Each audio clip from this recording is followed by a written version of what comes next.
You're watching Idaho's News Channel 7. This is Wake Up Idaho. It is 6 a.m. Good morning. Welcome to Wake Up Idaho. I'm Maggie O'Mara. I'm Justin Core. It is Monday, and let's talk about what's in the news today. This morning, we're taking a look at how the Vandal community is healing a year after 4 students were murdered there. And with a number of recent student suicides in our area, we're going to hear from a local counselor on the resources that are there for students and parents. And also, Ammon Bundy, he's set to be back in court today for a civil contempt trial. What we should expect with that. We will support each other as we grieve, and we'll move through this together as a Vandal family. This horrible crime has affected all of us, the families, the University of Idaho, our community, our country, and our officers. This morning marks a year since 4 bright lights were murdered in the college town of Moscow, Idaho. Ethan Chapin, Madison Mogan, Xana Kernodle, and Kaylee Gonsalves were found stabbed to death in a house near campus.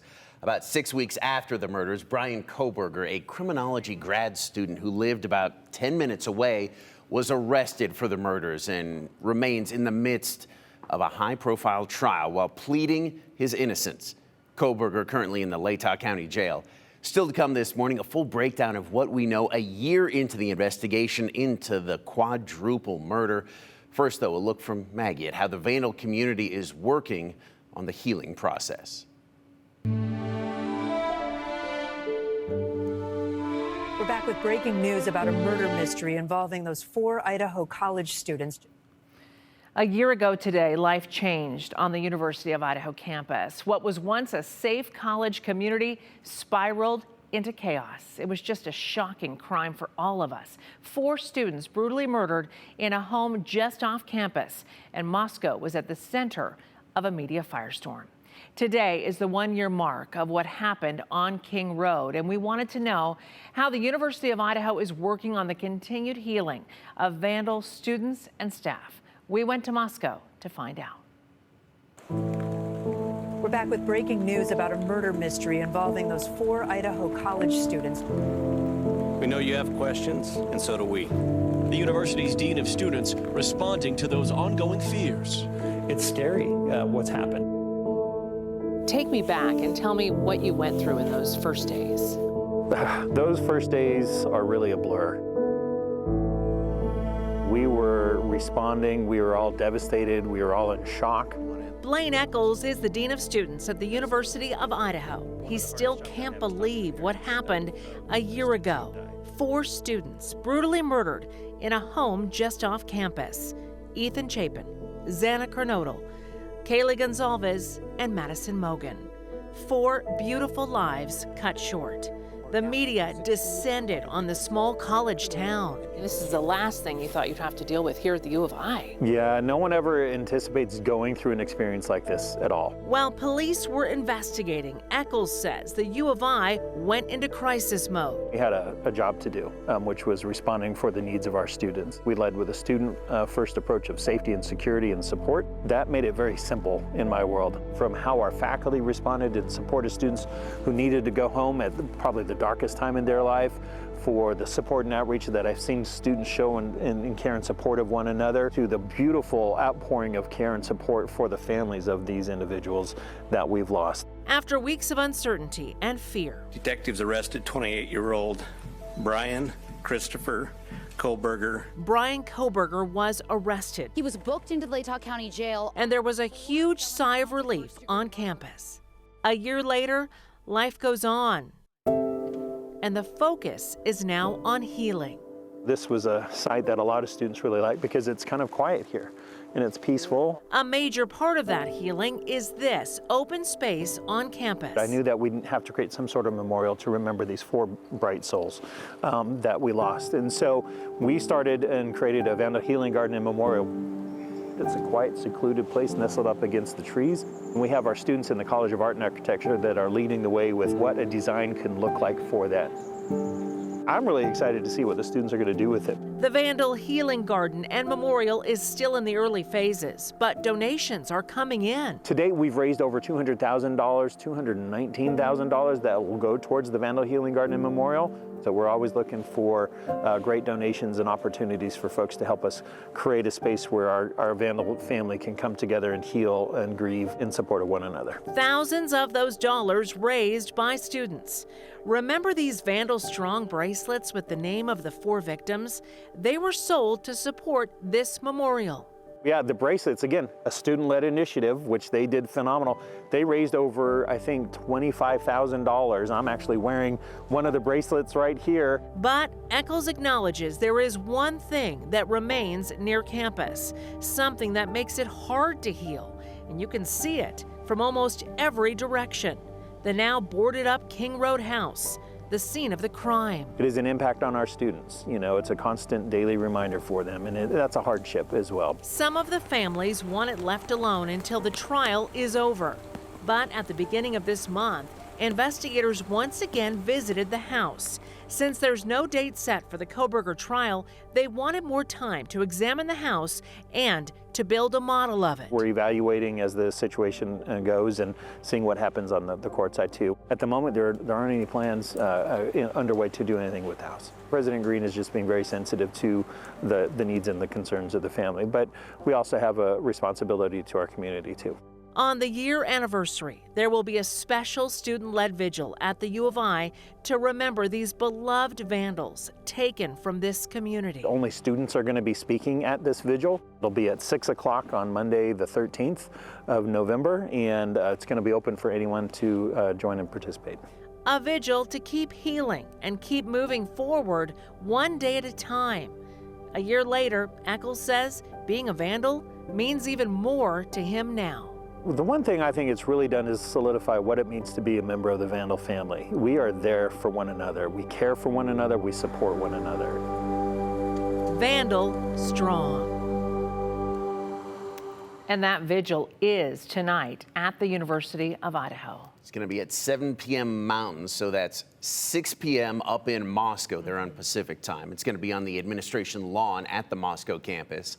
The university is also asking Vandals all around the country to turn on their porch lights in solidarity from 7 to 8 p.m. Again, that's Mountain time. It'd be 6 o'clock Pacific. And coming up tonight at 10, I sit down with the parents of Kaylee Gonsalves at their home in Rathdrum, Idaho, to find out how they are doing a year later.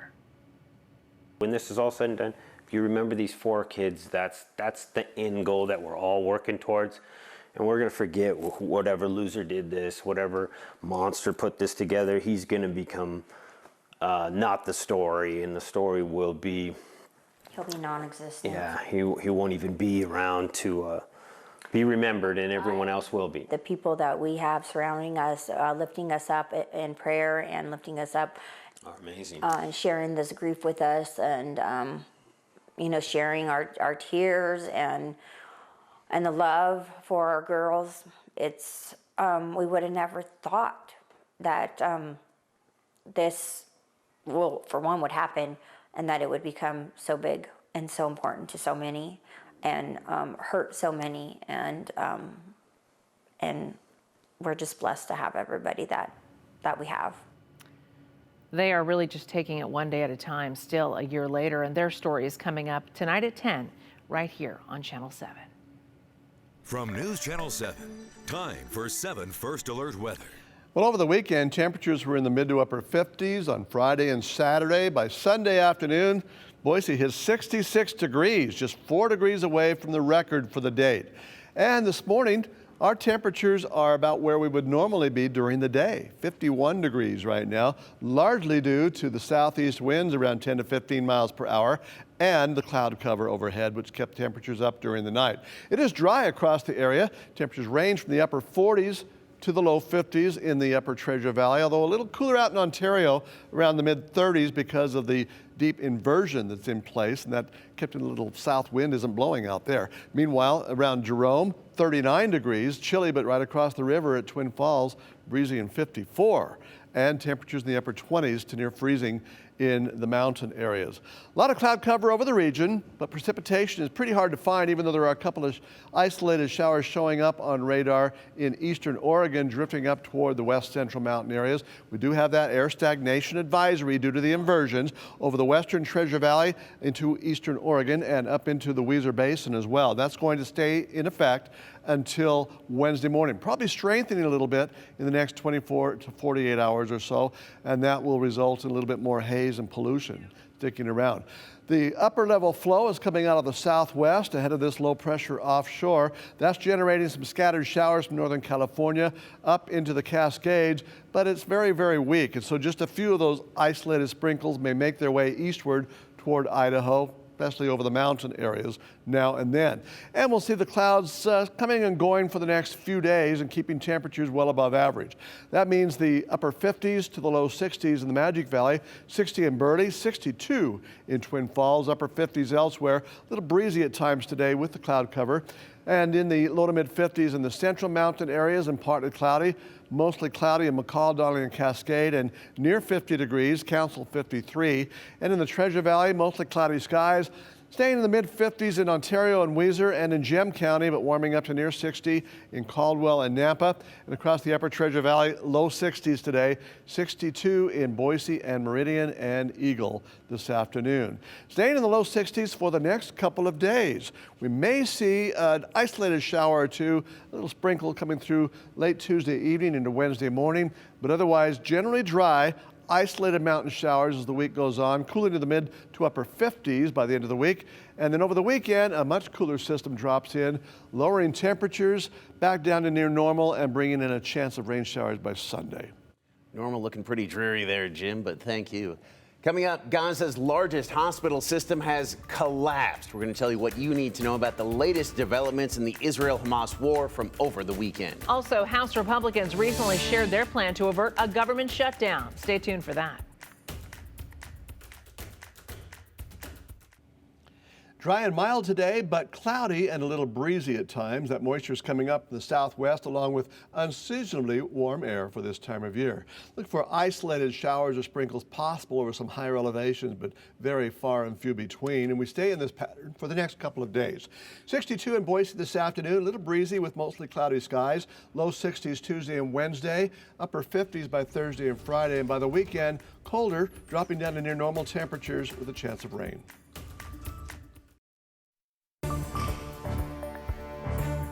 To the Middle East now, scenes of desperation and dire circumstances coming out of Gaza after another deadly weekend in the Israel-Hamas war. Without electricity, oxygen for patients, or access to food and clean water, Gaza's largest hospital system, it has collapsed. Israeli Prime Minister Benjamin Netanyahu appearing on Meet the Press over the weekend. He says Hamas is to blame for this and that the terrorist group refused to accept Israel's offer of fuel. And I think every civilian death, every dead baby is a tragedy. But that tragedy should be placed squarely at the responsibility of Hamas, that is keeping its military installations inside hospitals. The Israeli Defense Forces say a fuel donation to the hospital was denied, and that evacuation routes from Gaza's hospitals and a humanitarian corridor to southern Gaza are now open. They insist they do not target civilians. Around the world, though, there are growing protests as calls for a ceasefire to protect civilians get even louder. Not saying that civilian casualties haven't happened. They absolutely have. But it is not a war aim of Israel to commit genocide on the people of Gaza. It's not a war aim for them to go out and deliberately try to kill innocent civilians the way Hamas is doing. The UN says the number of trucks delivering humanitarian aid to people in Gaza is far below what is needed. And speaking on Meet the Press, Israel's Prime Minister Benjamin Netanyahu that you just heard from, Sarah, there could be a deal with Hamas to free some 240 hostages still being held. He wouldn't elaborate beyond that, saying the less he says about it, the better chances a deal actually happens. Former New Jersey Governor Chris Christie, he visited Israel yesterday, making him the first Republican presidential candidate to travel to the country since the outbreak of the war there. Christie visited several locations, saying that he wanted to see the devastation for himself. He also visited a hospital and met with the wounded and families of kidnapped victims. While on his tour, Christie stopped briefly for comments, saying he supports Israel's rejection of a ceasefire and that the United States must stand, quote, shoulder to shoulder with its close ally. We now know House Republicans plan to avert a government shutdown. Under a two-step strategy, several spending bills would be extended until January 19th, and then the remaining bills would go on a continuing resolution until February 2nd. The plan, which was unveiled Saturday, does not include budget cuts or aid for Israel. This is designed to avoid a messy showdown right before the holidays and allow more time to pass individual spending bills. Sources say the House is expected to vote as early as tomorrow, giving its members 72 hours to read the text of that bill. KTVB sat down with some mental health experts to talk about the different resources available out there right now to help our community. Rates of suicide are increasing in our teenagers and our local schools. We're going to tell you about these resources, what you need to know, coming up after the break. From News Channel 7, time for 7 First Alert weather. A very mild weather pattern going on as we head into mid-November with temperatures 10 to 15 degrees above average into the 60s. We do cool off a little bit as the week goes on toward the weekend, getting back down to near normal temperatures by Sunday and next Monday. Take a look at Thanksgiving week. As we get down to the day before Thanksgiving, temperatures are only within 1 or 2 degrees below average, so it does cool down quite a bit between now and Thanksgiving, even though just getting down to closer to average temperatures. But turning cooler, we may see more stormy weather coming in. In the meantime, a lot of clouds today, but not much in the way of any precipitation threat, and very mild today. Rain across South Texas, heavier rain along the coast, and some rain and snow scattered across the Great Lakes toward New England. A low pressure off the coast is directing a southwesterly flow up into Idaho, so we get a lot of moisture, but some very mild air. And once again this afternoon, temperatures are going to be above average. For the mountain areas, even reaching the low 50s today and tomorrow, and then cooling off a little bit as the week goes on with an increasing chance of snow by the end of the weekend. For Boise, 62 degrees with cloudy skies and breezy conditions today. And for the next couple of days, clouds coming and going, low 60s, might be an isolated shower or two Tuesday night into Wednesday morning, but the bulk of it might come next Sunday or so as we cool down with the system dropping in. All right, Jim, thank you. You know, our community is hurting right now. There have been a number of recent deaths by suicide for teenagers and preteens in our local schools. Those students had family, of course, they had friends, and those who were close to them will never stop hurting completely. This is a public health issue, and we wanted to have a conversation about ways to help those in crisis. So we talked to the Boise School District and community partners from BPA Health and the Children's Home Society. Those experts say one of the best ways to prevent suicide is to simply talk about it. It's really important that the conversations do happen and that it's not necessarily a one-time event, but it's a continual event between multiple people. The schools should be talking about it. Families should be and hopefully are talking about it. Community partners, it's really a team effort. There are many other resources, classes, contacts, and events in our community centered around suicide prevention and mental health awareness. And we have a lot of those listed in this web story at ktvb.com for anyone who'd like to look at them. Now, these experts say that death by suicide is preventable. And one of the best ways to prevent it is to talk about it with our teenagers. 988 is the number for the Suicide and Crisis Lifeline. There it is on your screen right now. You do not have to be in a crisis to call. They also provide resources, support, and can just be there to, again, talk. Changing gears now, talking a little sports. The Boise State Hoops team had a huge matchup last night against an offensive powerhouse. Highlights including the return of one of their stars next. Also, Boise State football looking for a new head coach. The latest on that after the break.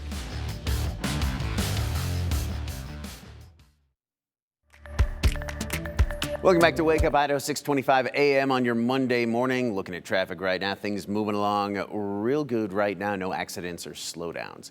Let's talk some sports. Boise State looking for a new head football coach after the administration fired Andy Avalos over the weekend. Spencer Danielson is the interim head coach right now and will be for the remainder of the season. This was Avalos' third year as head coach with the Broncos. He had a 22-14 record. We're going to learn much more later today. Stay tuned to KTVB and KTVB.com.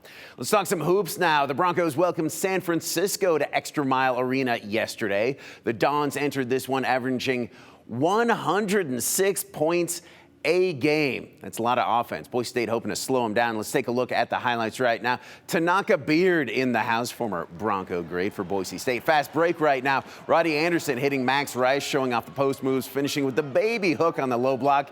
He had a big night, 15 points in this one.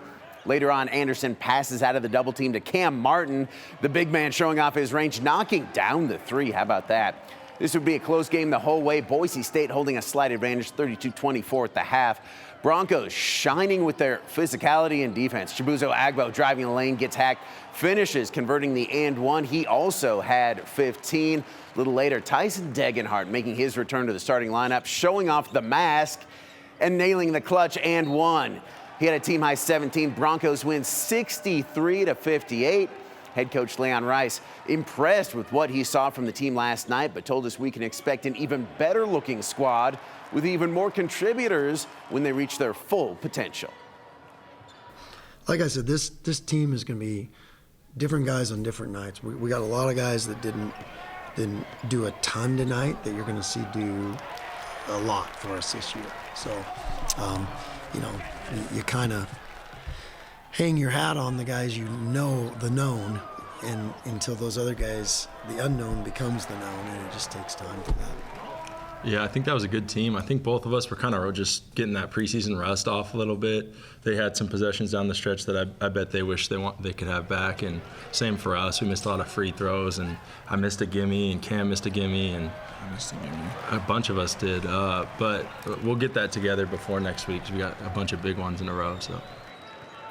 As you saw, the Broncos got a big boost to their starting lineup this weekend. Preseason All-Mountain West junior Tyson Degenhart made his season debut. Broke his nose last week in practice, keeping him out of the season opener, but he returned to play wearing a mask. Again, Degenhart would end up leading the team with 17 points. Now, he didn't say the mask gave him superpowers or anything, but he certainly looked a little like Batman with that mask on. I mean, when I've showed people like pictures of the mask, they always say I look like Batman, so I think that's pretty cool. I've had it for about a week, so I've gotten used to it over the last week, and I'm becoming more comfortable with it. It took me a little bit to get my legs underneath me those first 8 minutes, but it felt great to help the team get a win tonight. Continues playing like that, keep the mask on. BSU Hoops play Clemson this Sunday at 11 o'clock in South Carolina. Maggie? All right, thank you, Justin. Today marks 1 year since 4 University of Idaho students were murdered in that off-campus home in Moscow. Yes, it has been a full year. A look at where that investigation stands now. Coming up next, activist Ammon Bundy going to be back in an Ada County courtroom today for a 4-day-long trial. What do you need to know about that? Coming up. You're watching Idaho's News Channel 7. This is Wake Up Idaho. Welcome back to Wake Up Idaho, 6:32 a.m. on your Monday morning. Let's look at your traffic. It is getting heavier out there, but still no major accidents or slowdowns to worry about right now. Starting today, Floating Feather Road between Star and Plummer Roads will be closed for underground work. That's going to be closed until December 1st. Also, the Idaho Transportation Department says it will rehabilitate Highway 55 between State Highway 44 and Horseshoe Bend. That work starts today. The project includes milling and resurfacing of the road and making ADA improvements at several intersections along there. Work is going to be done during the day and at night, so be ready for delays. All right, 6:32 is now your time. Let's go ahead and check in right now with Jim, find out what's happening today with your Monday weather. Yeah, good situation for our morning commute on this Monday morning. And it's not all that cold outside. In fact, temperatures are pretty close to where we would see them during the day this time of year. 51 in Boise, upper 40s elsewhere in the valley, and then down to the mid-30s in Ontario, Jerome in the upper 30s, and 54 in Twin Falls. Mountains typically chilly, but above normal in the upper 20s and low 30s. A lot of cloud cover this morning, but not much much in the way of any precipitation threat. There is some rain on the coast that's moving eastward, but it's weakening, and we might just see a few sprinkles as it comes over into portions of the mountains of Idaho. So otherwise, look for dry conditions today, mostly cloudy and in the low 60s again this afternoon. Next couple of days look mild with a cool down as the week goes on. I'll tell you more in a few minutes. Jim, thank you. Today marks 1 year since 4 University of Idaho students were murdered in that off-campus home on King Road in Moscow. The years since the murders, it's really been full of legal twists and turns as prosecutors work to build their case against the man accused of those horrible killings. Here's a look at how we got to where things stand today. November 13, 2022, a day that changed how people around the world talked about Moscow, Idaho. On this day, local law enforcement found 4 people dead in a home off King Road. Along with the victims, investigators also discovered a few key pieces of evidence. A K-bar knife sheath investigators believe belonged to the murder weapon. On that sheath, police say they found DNA that didn't match anyone living at the house. The next day, people would know the victims as University of Idaho students Zaina Kernodle, Ethan Chapin, Madison Mogan, and Kaylee Gonzalez. Police launched a homicide investigation, and then days later, autopsies revealed the 4 victims were murdered. Within 10 days of the crimes, Moscow police held 3 press conferences to address the public, all without having a suspect in custody. We know you have questions, and so do we. In a week and a half, investigators say they had collected more than 100 pieces of evidence, taken 4,000 photographs, reviewed 1,000 tips, and conducted 150 interviews. One of the biggest leads to a potential suspect would point to a white Hyundai Elantra. Court documents would later reveal the make and model of that car was seen speeding past the King Road home right after the murders. Local law enforcement would begin looking into this November 25th. On December 7th, the Moscow Police Department brought this tip to the public. But by this point, court documents say a Washington State University police officer had already found a white Elantra registered to Brian Koberger living in Pullman, Washington. 2 weeks before the end of the year, Koberger and his father drove that car across the country from Washington to Pennsylvania. There, police collected trash from his Pennsylvania family home, and an Idaho state lab matched DNA to the knife sheath found November 13th. 47 days after the students' bodies were discovered, an arrest was made. December 30th, Pennsylvania State Police take Koberger into custody. He's then extradited to Idaho, where he would wait for his first Latah County court appearance on January 5th. On this day, major details in the investigation were released in the affidavit of facts. Over the first quarter of the year, search warrants would show what investigators took from Koberger's Pullman apartment and university office. Koberger made several court appearances leading up to a grand jury indictment May 17th. Less than a week later, at the suspect's arraignment, a trial date was set for October 2nd. The date would eventually be thrown out, with both the state and defense advocating for more time to prepare for this trial. That brings us to today, 1 year later, where we're all waiting, between a suspect waiting to know his fate while in Latah County custody and the world waiting to see who is responsible for the deaths of 4 young people, and will they be brought to justice? And as we've been talking about all morning long, it has been a year since University of Idaho students and Moscow residents had their world just really turned upside down. 4 students brutally murdered in that home off campus. It was a shocking crime that U of I students and staff are still working to heal from. I knew that we'd have to create some sort of memorial to remember these 4 bright souls that we lost. And so we started and created a Vandal Healing Garden and Memorial. It's a quiet, secluded place nestled up against the trees. And we have our students in the College of Art and Architecture that are leading the way with what a design can look like for that. I'm really excited to see what the students are going to do with it. The Vandal Healing Garden and Memorial is still in the early phases, as you just saw there, but donations are coming in. They've raised over $200,000 so far to help make the garden a space that the Vandal community can really come together to grieve in and to heal in. And to honor those 4 victims, U of I students plan to remember their former classmates in a vigil tonight. It's happening at 6 o'clock Moscow time, that's 7 o'clock our time, on the administration lawn on campus. The university is also asking vandals around the country and here in Idaho to turn on their porch lights in solidarity from 7 to 8 p.m. our time, and once again 6 to 7 p.m. Pacific time. And coming up tonight at 10, we sit down with the parents of Kaylee Gonzalez at their home in Rathdrum, Idaho, to find out how they're doing a year later. So join us for that tonight at 10. Coming up this morning on the Today Show, the latest details on the case and the vigil planned for tonight to honor those victims on this somber anniversary. Stay tuned for that on the Today Show.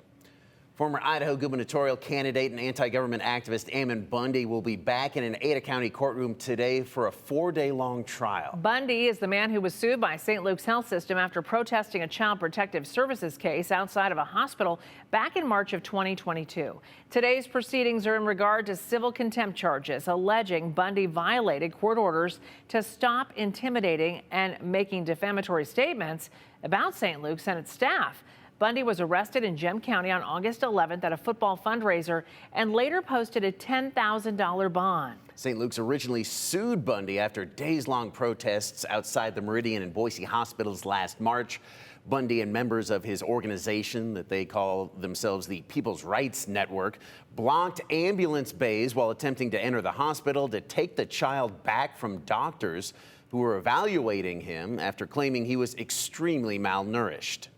St. Luke's said in their original lawsuit that Bundy and others were part of a mass effort to disrupt the hospital's business through false statements and defamation. Bundy and his associate Diego Rodriguez were found liable at the end of a jury trial on July 24th. They were ordered to pay more than $52 million in damages to the hospital and other plaintiffs listed in that lawsuit. If Bundy is found guilty in this week's civil court hearing, he could face up to 6 months in jail.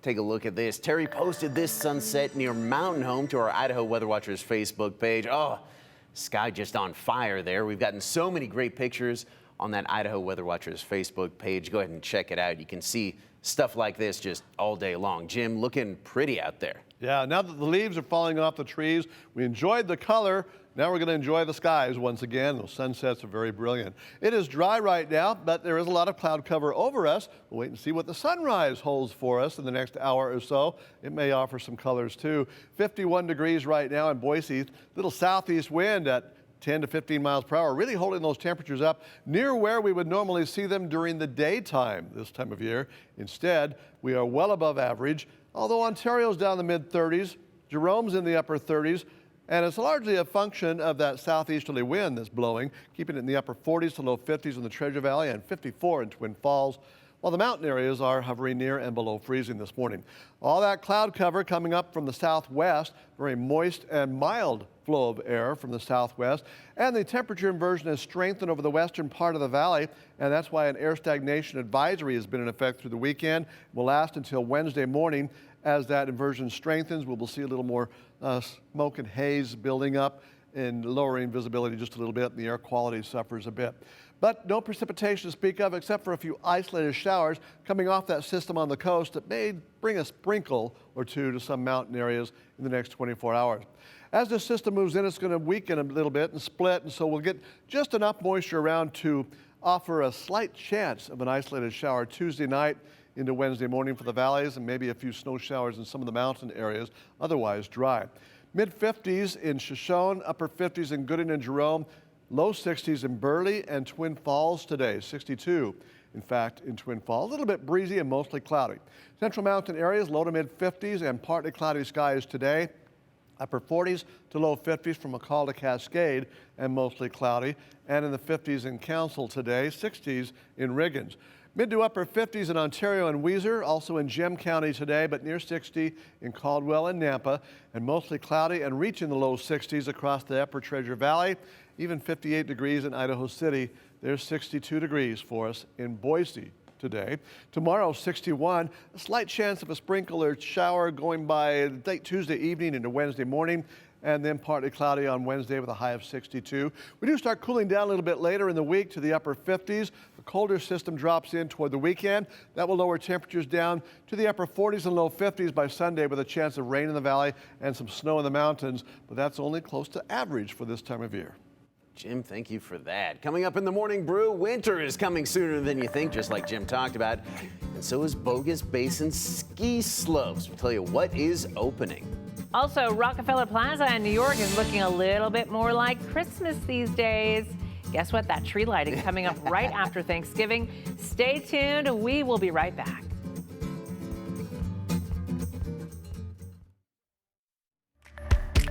Welcome back to Wake Up Idaho, 6:45 a.m. Traffic getting heavier out there this morning. We're starting to see slowdowns right at the north side and Franklin exits there on I-84 as you go through Nampa this morning.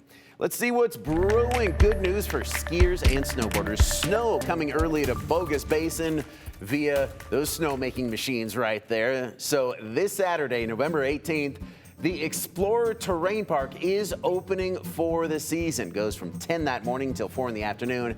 The best part, it is free. They're making their own snow there because it's not falling from the sky as much as they need to right now. But that'll probably happen later. It will, though. Yeah, at least it's cold enough to make some snow. That's great. It's great that we have the ability to do that, right? Well, the Christmas tree that will light up the Grove Plaza this season is making its way downtown this morning. So look out for a giant tree on a truck. You won't miss it. The Ada County Highway District says the tree is from a home near Maple Grove and Fairview. Each year, usually a family or a business donates the tree. It's very generous. Crews will move the tree south on Maple Grove, then along Fairview to Curtis Road. From there, the tree will be taken on the connector into downtown Boise. We don't know what exact time this is going to happen because this is a process. It's going to take them some time, but ACHD says be prepared for delays along the route as that giant tree is moved downtown. Yeah, look for that. That's going to be quite a scene, but it is. If you're stuck behind it, you're probably not going to be feeling very merry. Hopefully the giant tree doesn't meet up with a giant potato on the tree. Who wins? Interesting anyway. Yeah. Everyone everywhere is gearing up for the Christmas season, and New York's 80-foot, 80-year-old Christmas tree arrives Saturday morning at Rockefeller Plaza. This massive tree will be crowned with a 9-foot, 900-pound Swarovski star covered in 3 million crystals. Whoa. That's one mighty tree to hold up a star that size. And the official tree lighting show airing live on NBC on November 29th. So I looked up how much that star, again, totally crystal, 900 pounds could be worth. Last year's was 200 pounds and it was $1.5 million. Whoa. So this one is what, 5, 6 times more? Yeah. That's a big one. A bunch. Yeah. So hopefully it doesn't fall over. It is a very old tree, 80 years old, holding up that huge star. They must put reinforcements up there and use Gorilla Glue. That's what I would do. That's what I would Hopefully it do. holds. Yeah. It's got a month. Well, legend says the Grinch's heart grew 3 sizes and he is living up to the claim, kind of. Spreading some holiday cheer and jeer at a North Carolina children's hospital. The Grinch visited with the Brenner Children's Hospital in Winston-Salem last week, but look at him. Giving a thumbs down. What's going on here? Visited with the patients, giving them a chance to see the beloved character coming to life. He will continue his journey to spread more Christmas cheer, or the opposite, giving that kid bunny ears. I mean, he is the Grinch. He's going to Grinch a little, but yeah. I guess that's also spreading cheer. He's going to do more of that. Smiles on their faces. I know. It's so funny. I just read that book to my kids this weekend. It's just such a classic. A classic. Isn't It was on TV last night. It was? I missed it. Gets me every time. Oh, all right. Awesome. Well, Scentsy has put up a big annual attraction. This is really exciting. This is going to get you in the mood for the holidays. How long can you see the Scentsy Christmas lights this year? We're going to let you know. And here's your weather for the next 7 days. Jim has your full forecast coming up.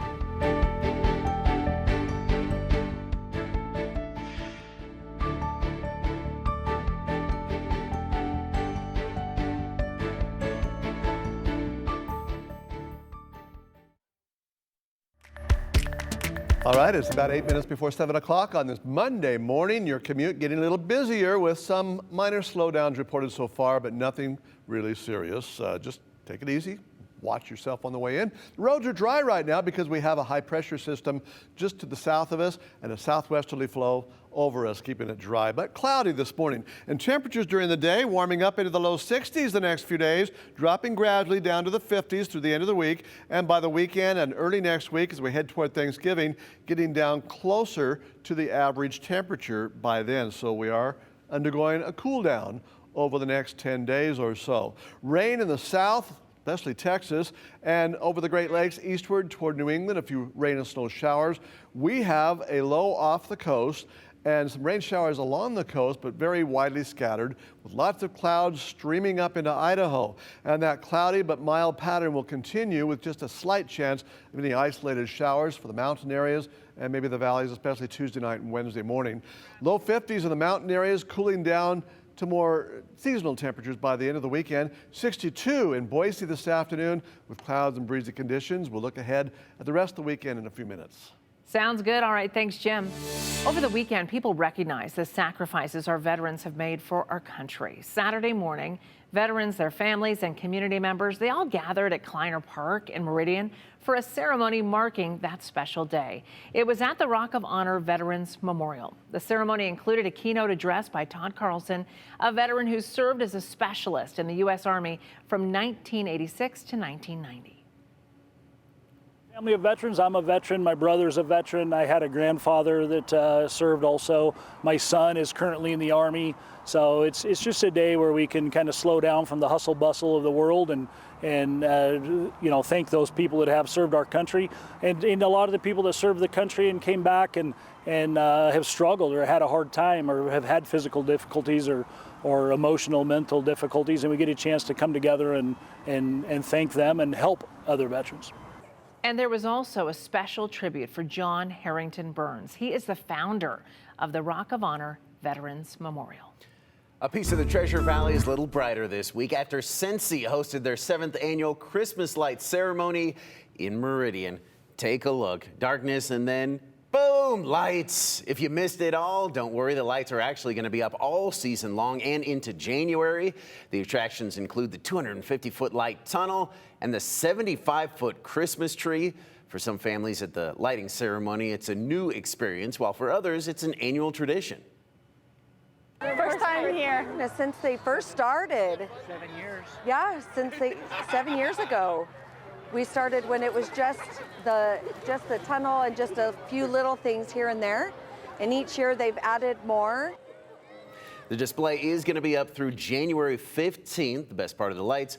It is free to check out, but as we talked about last hour, what is not free is that power bill. I got to imagine that dial is just spinning. I can right only now. imagine. You know, Cincy's so generous. They do so that's many awesome. things for the community, and this is just one of them. These beautiful lights that are up for all of your families to get out and enjoy. I know Jim really enjoys those as well. We're going to check in with him right after the break and take a look at your forecast. Stay tuned. That's coming up.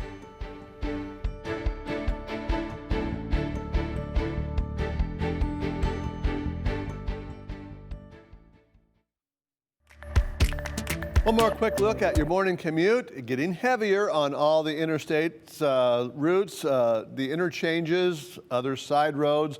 Expect to see some slowdowns gradually as we get into those major interchanges as well, but so far no reports of any accidents.